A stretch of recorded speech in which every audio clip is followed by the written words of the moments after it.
Welcome to the Business Like a Mother show, where we share real strategy, radical honesty, and the conversations no one else is having.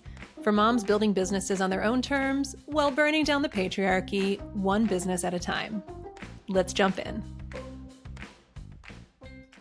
Welcome back to Business Like a Mother, where we talk about what it really takes to build a business or career while raising kids. Today, I'm excited because I am joined by Marisa Lonic, who is a certified life and business coach, a global keynote speaker and author, and the founder of Mama Work It and Marisa Lonic Coaching and Consulting. After 15 years in corporate leadership, Marisa built a business that helps ambitious working moms redefine how they spend their most valuable resource, time, which I think can be a four-letter word for some of us moms who have not yet mastered this. So her concept, time momagement, has helped thousands of women ditch guilt, create systems that work in real life, and find a little more space to breathe. So we're going to dive into the real story behind how she built it all while raising 4 boys, plus her best strategies for managing time, mindset, and motherhood like a pro. Welcome to the show, Marisa.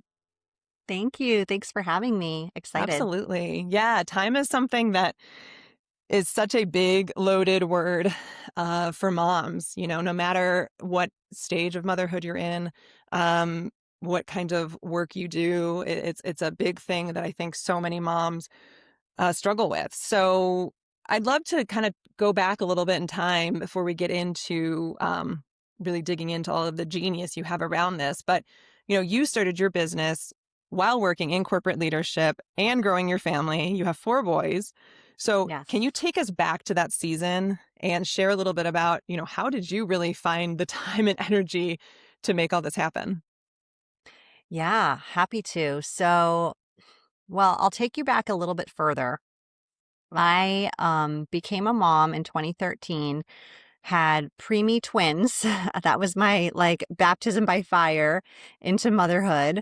Was working in corporate leadership, took maternity leave, went back, thought I had figured how to, do working motherhood, but definitely was in this weird cycle of work, work, work, you know, clean the house, do the laundry, do all the things at home, feel super resentful and annoyed and tired and exhausted, and then do it all over again. And maybe throw in a little mani-pedi of self-care in there and feel throw a little Band-Aid on the gushing self-care wound that needed a lot more. And I felt like I had no time for me. I felt like my time was just constantly giving and pouring into work or home or everything else.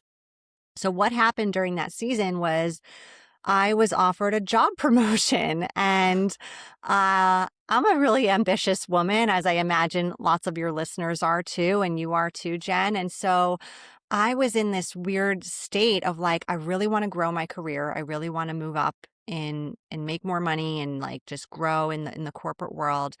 And I also want to show up as this really awesome mom and wife at home. And I didn't think it would be possible because I already felt like I was missing this big 4-letter word that you mentioned, time. I felt like I had none of it.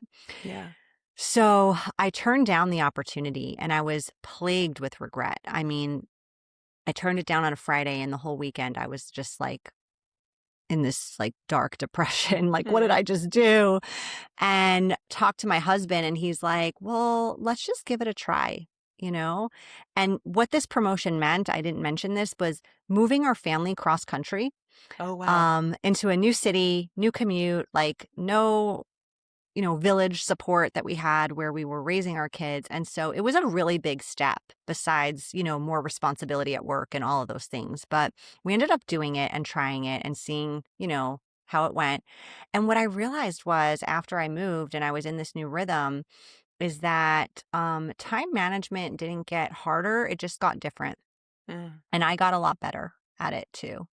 And it really just maximized my ability to be more efficient in a lot of things. But it also made me a lot more intentional. And that is really where the whole concept of time management was born.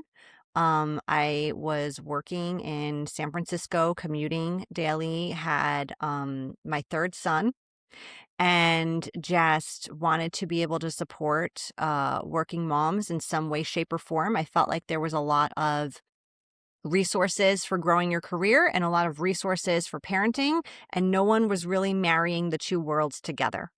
Yeah. And so I wanted to really just like pour into that community that I felt like I needed that support and it didn't exist. And so I started a blog.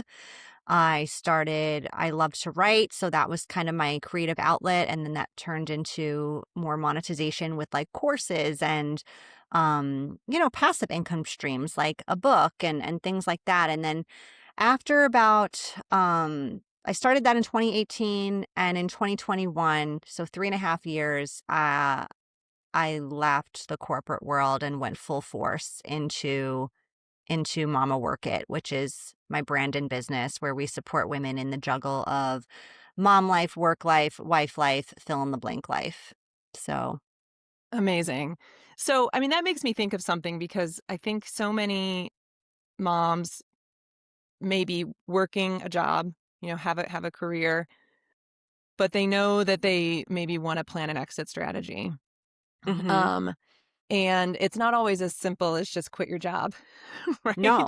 Not everybody has that privilege and that benefit to do that. So it sounds like for you it was 3 years of really, building this blog, building this brand, writing a book while still working a full-time job with 3 kids now.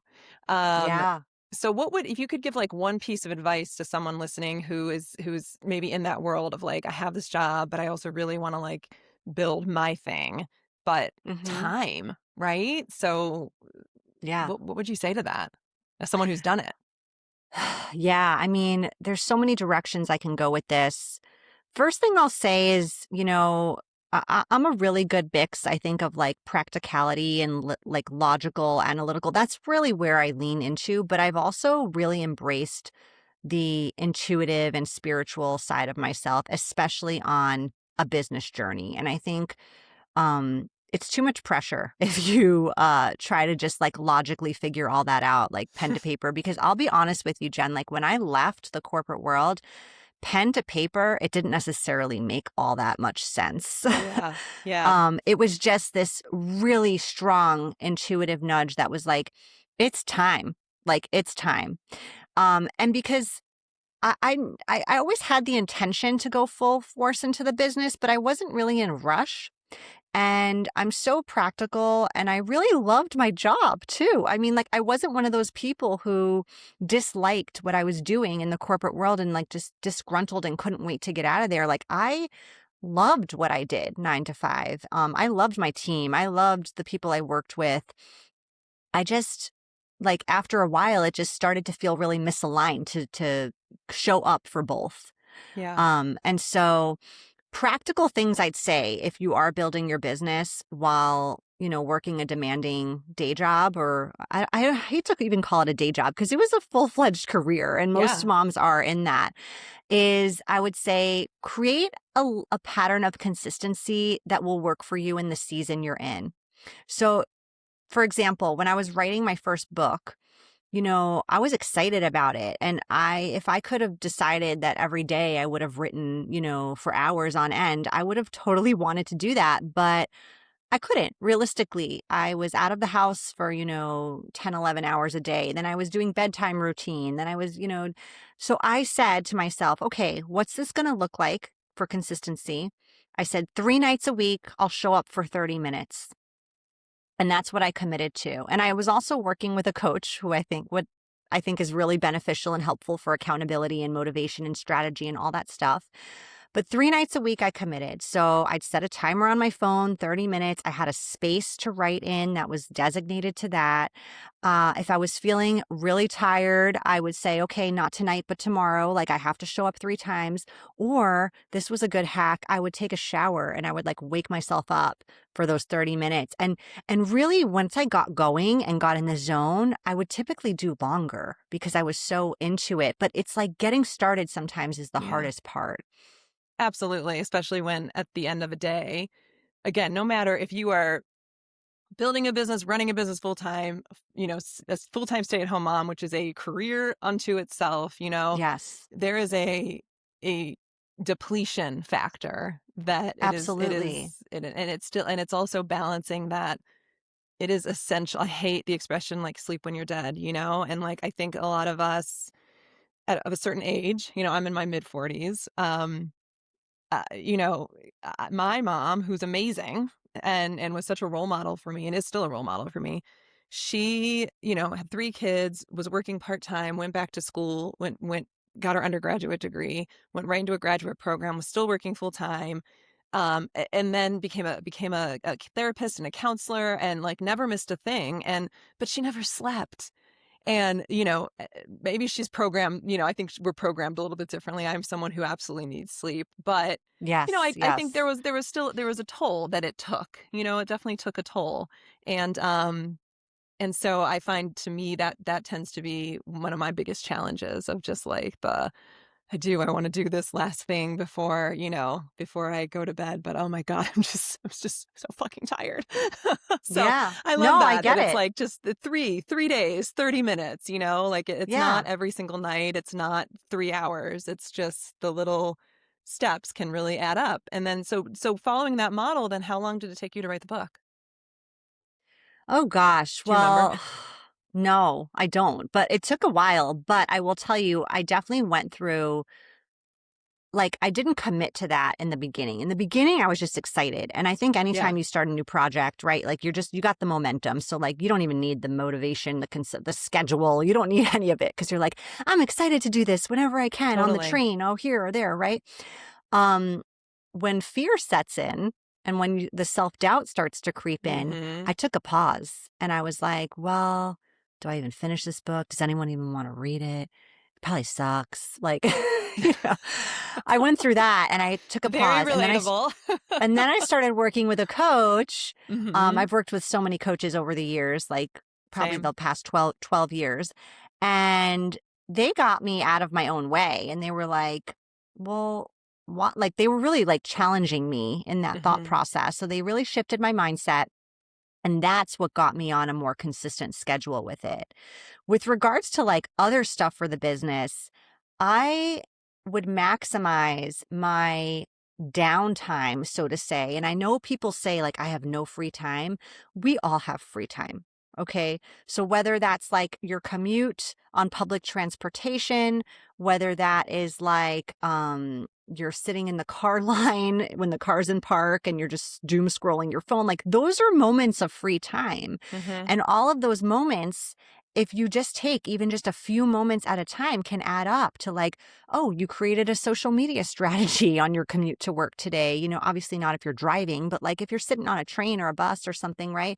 Or you're sitting in the car line for an extra 5 to 7 minutes while it's in park and you do have the capacity to like, create a reel or do some or edit something, or whatever it is. Like those are all moments that can add up and really work for you. Like you don't have to sit behind a computer for 8 hours a day like a traditional job to build your business or to grow your business. I love that. I do a lot of just responding to like the inbox and Yeah. the emails and stuff when I get to pick up a couple minutes early because I try not to spend too much time on that during my, intentional work time. And so it's like Yeah. just a good, like I have 10 minutes, I'm gonna just bang out these responses. And then I don't have as much time to think about it. So I just do it instead of making it complicated as well, which It does. It makes you get it off your plate quicker too when you have a firm deadline coming up. Like the kids are going to open the car door in the next few minutes. So you better get that yes. email out. I think that that is so important to have those deadlines 100% because otherwise I do find that we can be our worst enemies when it comes to overthinking and thinking, oh, all conditions have to be perfect for us to, be able to get this thing done, correctly and perfectly. And so sometimes I talk a lot about just taking the messy, fast action. And there's a Hmm. lot of beauty that can come from just taking these spurts of just messy, imperfect action. Yeah. Okay. So can you tell us a little bit more? You've mentioned time management and how is it really different from, there's so many books out there around time management. There's a lot of them that are written by men, and I do believe it is different. So how is this different from more of a traditional time management, book or theory? Yeah. I think we don't give ourselves as moms enough credit. I know I hear a lot of people in this season that we're in being like, oh, I'm just not good at time management. And I just want to like shake them and be like, you are actually really good at it. Like, you just don't feel like you are. And I think that's because we're doing it wrong. I think that we're in a season where it's not just about our productivity level and checking all the boxes. We've got that down. Mm. We're not only managing our own time and schedules, we're probably doing it for other people in our house too, and taking care of like families and deadlines and all these other things. And so that's the first thing I'll say is like, we have to shift how we're doing it. And I think when you enter into motherhood, what shifts is that we fall to the bottom of the list, and we know what happens to the last thing on the to-do list, especially if your to-do list looks like most of our to-do lists, like the length of a CVS receipt that just keeps going and going and going. It rarely gets done. Yeah. And so we're coming at the list from like a place of depletion, a place of resentfulness, a place of bitterness, a place of just exhaustion. And, when you don't feel your best, I know you were recently sick. When you don't feel your best, you can't show up as your best self. Like, you're not as productive, you're not as motivated, you're not as energetic. Like, you're just not. You're not capable of doing that. And so you don't feel great about the outcome, about the results, or you're like really dragging your feet, or you're doing things with like the attitude you really wish you didn't have. And so time momagement is about getting yourself like back on that prioritization list so that you can live your best life. Like, you can show up in all these ways and be as productive and motivated and energetic and great as you can be, as your highest version best self, but you're also including yourself on that list of priorities. So, besides scheduling the doctor's appointment and volunteering at the school and, showing up for your client in this way, you're also, a full cup, right? Like, you're showing up in a way that prioritizes you as well as all those other things. So then what is one shift that somebody who's hearing this and saying like, that sounds really good, but like, how does it work in real time? What is like one shift somebody could, that I potentially could make right away to start practicing this? Okay, so if the first thing you're doing every morning is serving others, you're doing it wrong. So, like, I would implement a morning routine that pours into you. And I get it. I'm gonna get eye rolls right now of people that are like, my kids wake up at 5:30. Like, what are you even talking? I wake up to a toddler like nose to nose with me. Yes, I get yes. it. Kids wake up early. I understand. 5 minutes, if that's all you can give yourself 5 minutes. Like, get a morning routine in place that pours into you before you're pouring into others. So whether that is like a few minutes of meditation, journaling, a cup of hot coffee before you're doing a bunch of other things, a workout, a walk, I don't know, like, this could, ideally this would be like a nice ample space for you, but if 5 or 10 minutes is what you have, that's what you have and you work with it. If you can squeeze in other parts of the day where you're able to do that, even better. But I really like the idea of starting the day serving yourself before you're serving those around you. And then same goes for like an evening routine.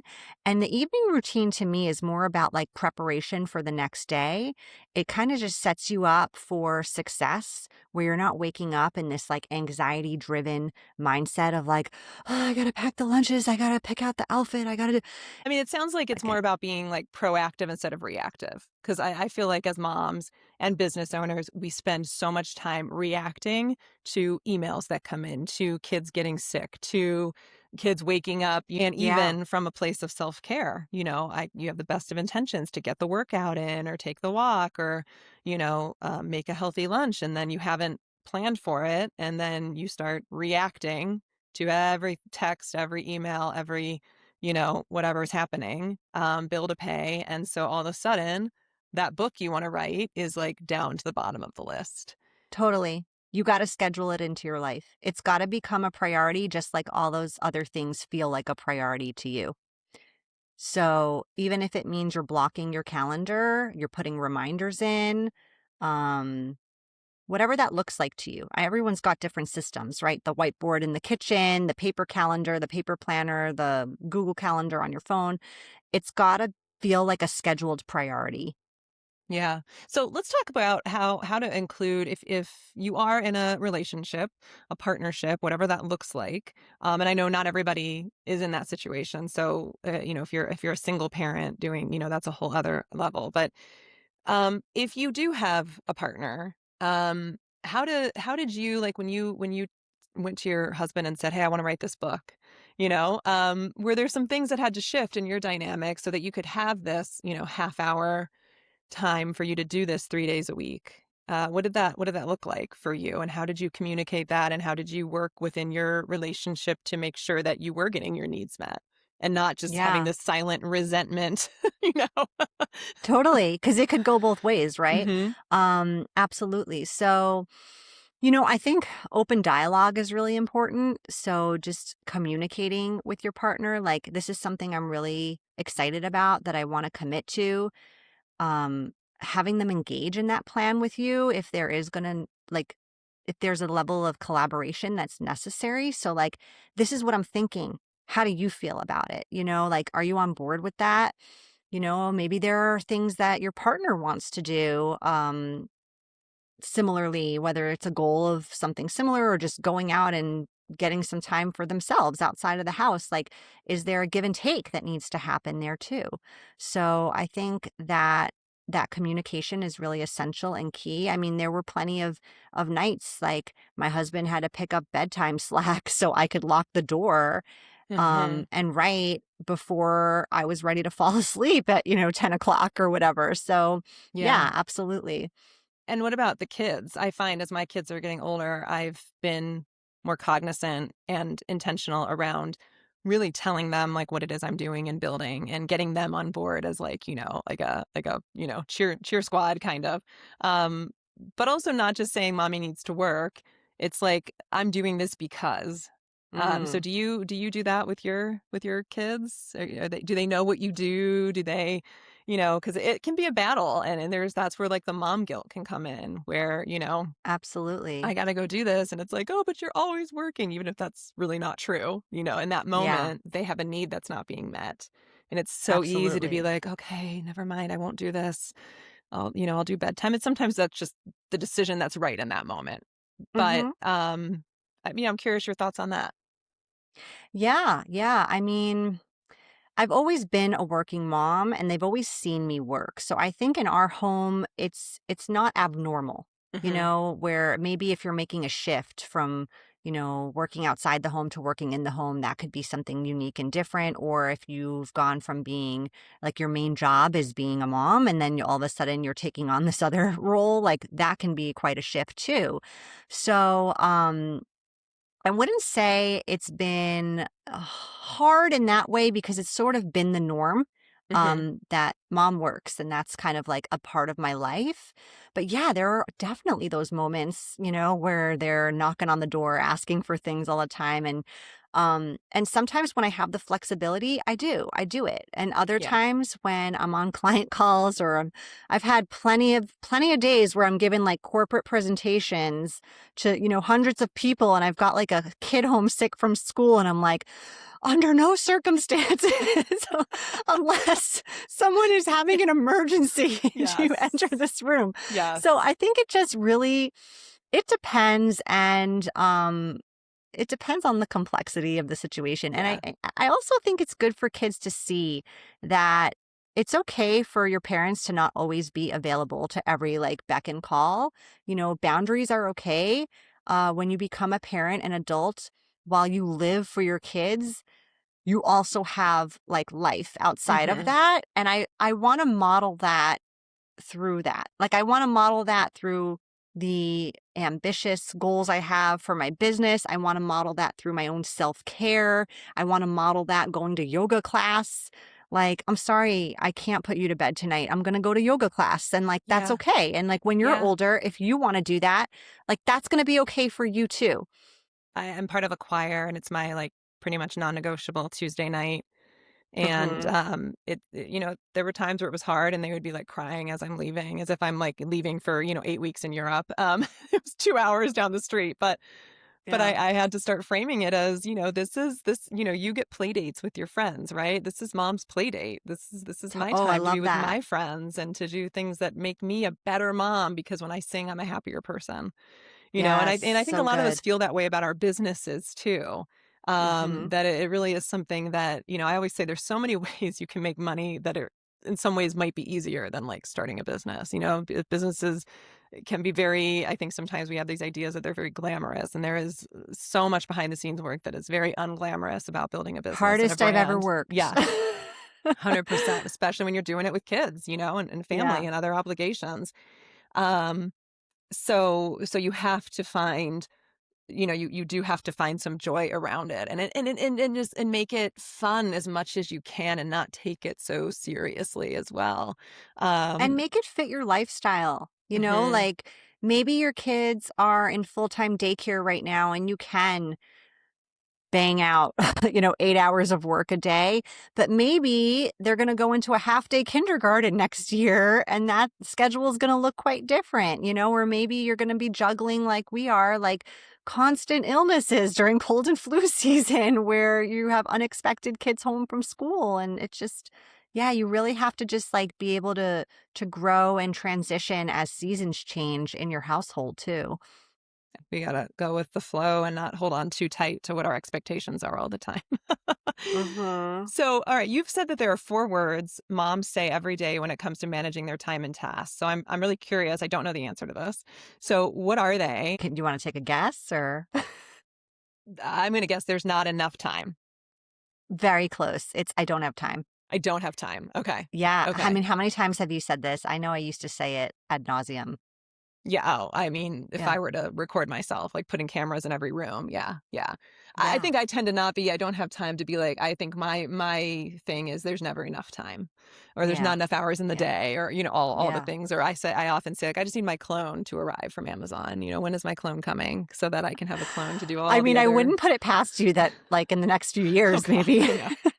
And part of me is like, I don't know if I actually really want that. That's a little terrifying. The robots are really coming. But Yeah. yeah. So, but this is it. It's no matter the exact words. Yeah, It's very I don't have real. It's time. very real. I don't have time. There's not enough time. I mean, all of these expressions are one and the same because they all kind of come back to this funnel of this scarcity mindset around Hmm. time. So we hear about this scarcity mindset when it comes to business or money and that we don't want to be in that place. We want to really be thinking more abundantly, right? But we don't think about it when it comes to our time and we tend to like default and lean into that. And what happens is we think about our time as this like I don't have enough of it. There's never enough of it. And we have this feeling that there's not enough time, right? And then our actions follow. So we don't actually take action. And then our results follow and we don't actually get the results we want in the Hmm. business, right? Like I don't have time to work on that project. Or I don't have time to write that book. So what happens? You don't actually do it and we don't actually move forward and grow. But if we just looked at this from a different angle, one of more abundance, like there's always enough time for what's important to me or, things like that, we would be leaning into more things that we intentionally want to prioritize. And so, one quick and simple and easy way to do this is to kind of check yourself on it. And instead of saying, I don't have time, like next time you hear this or you sense that you're about to say it, I want you to stop and I want you to replace the expression with, it's not a priority to me. And one of two things is going to happen. And let me tell you, either one is a win. So if you say to yourself, like, I don't have time to write the copy for my website or whatever it is that you're working on in your business, right?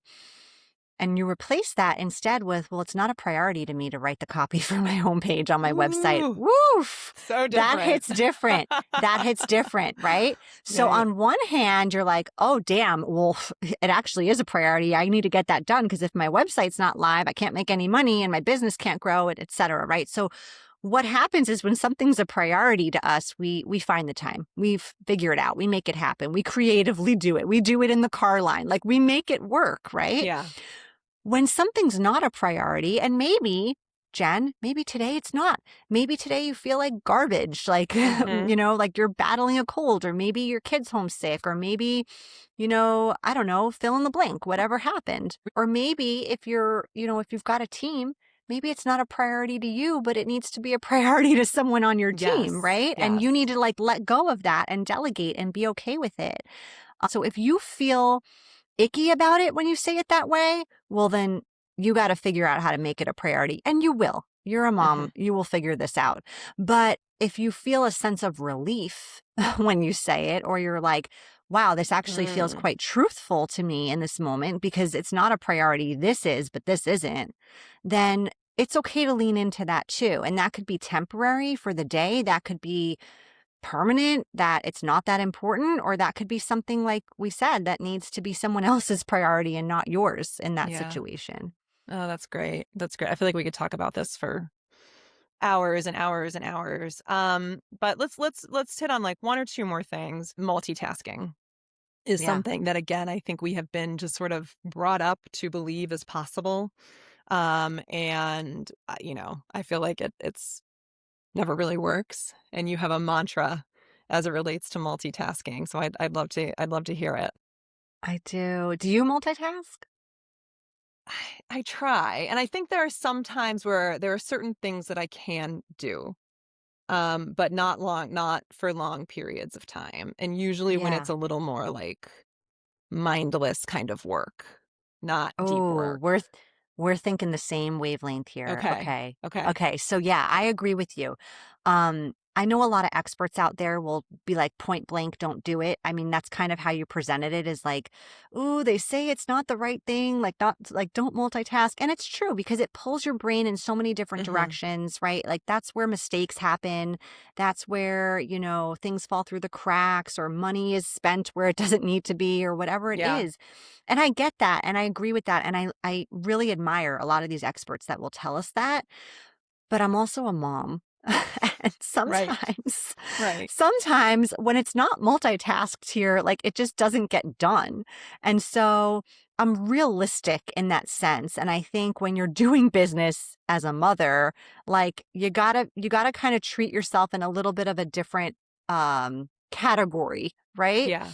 And Yeah. so my mantra when it comes to multitasking is you need to choose wisely. And what I say is you multitask the mindless, and you said this in your own words, Look at that. and you solo task the mindful. Ooh, So you that's good. multitask the things that are like you can do them on autopilot in your sleep. If you made a mistake, it wouldn't be the end of the world, right? Like I like to multitask a lot of like home stuff, like Yes. laundry, dishes, even Yep. like a walk or exercise if I'm not having to like count reps or things like that, Yes. right? Yes. 100%. And I like to pair them too with things that bring me some joy because I don't know Mhm. about you, Jen, but like I don't love to fold the laundry. It's not like something I wake up and I'm No. excited about for the No. day. So if I can catch up with, a business bestie on Voxer during that time, Yep. great. If I can, be thinking about, creative things that and just be like voice noting them to myself or Mhm. things like that, amazing. If I can listen to a business podcast, maybe listen to this podcast Yeah. while I'm doing dishes, amazing, right? I'm growing, I'm learning all of those things. Um, what you don't want to multitask are the things that you do need your full brain power for, the things that you want to be intentionally showing up for full force. And this can be business related, like creative projects, things like that. But it can also be like family related, like dinner.